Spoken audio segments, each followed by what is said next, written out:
Hi, I'm Dr. Haley Perlus, and this is your Mental Toughness Moment. Kind of like a three-part series, so this is the first video that I'm recording. I'm in New Zealand. You may be asking, why am I inside if I'm in New Zealand? I was outside all day having a wonderful, adventurous day in a plane and on a boat and in a scenic ride, but when I got back, I signed up to bungee jump. Apparently it's one of the biggest in the world, if not the biggest, and I'm gonna free fall for 8.5 seconds. And I'm scared. So this is my prep. It's a whole night, right? I'm doing this tomorrow morning and it's 7 o'clock tonight. So I need to start my prep process. And one of the things that I like to do with everybody that I consult and with myself is to think less, more strategically. You've heard me say it before. So one of the ways that I'm thinking less tonight is by moving my body.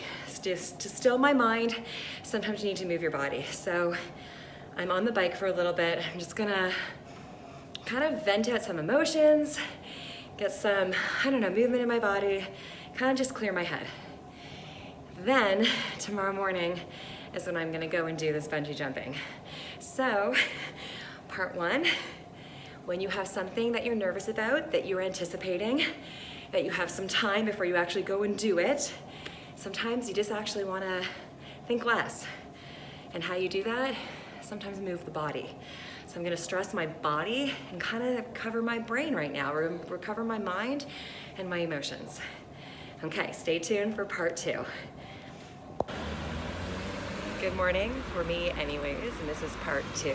So I slept fine, but I just checked in and I want to share with you so far what I've done to mentally prepare. So I'm going to talk about two skills, motivation and confidence. So from a motivational perspective, I am both intrinsically and extrinsically motivated. I'm well aware of it and I'm good with it. Intrinsically, I'm curious. I want to have the pure experience and want to kind of feel the fear and do it anyways.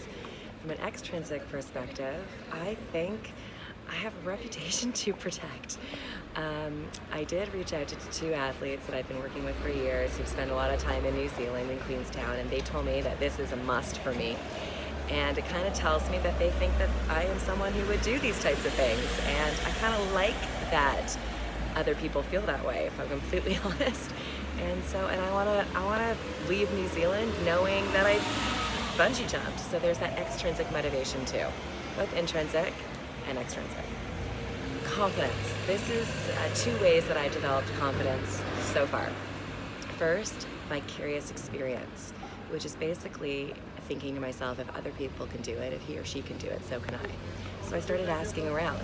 Anybody, like at the hotel, at the restaurant last night, I just started asking all the people who live here and work here if they've done it.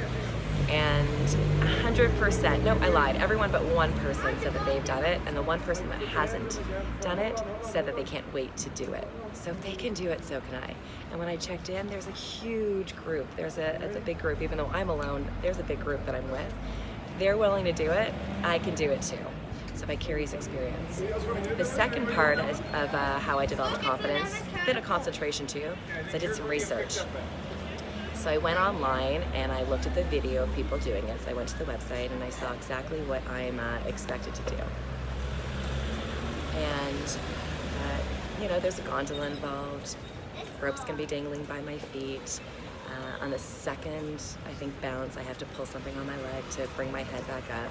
So I got a little bit into the technique of it, and now I know what's expected of me, and I believe I can do it. So motivation, confidence.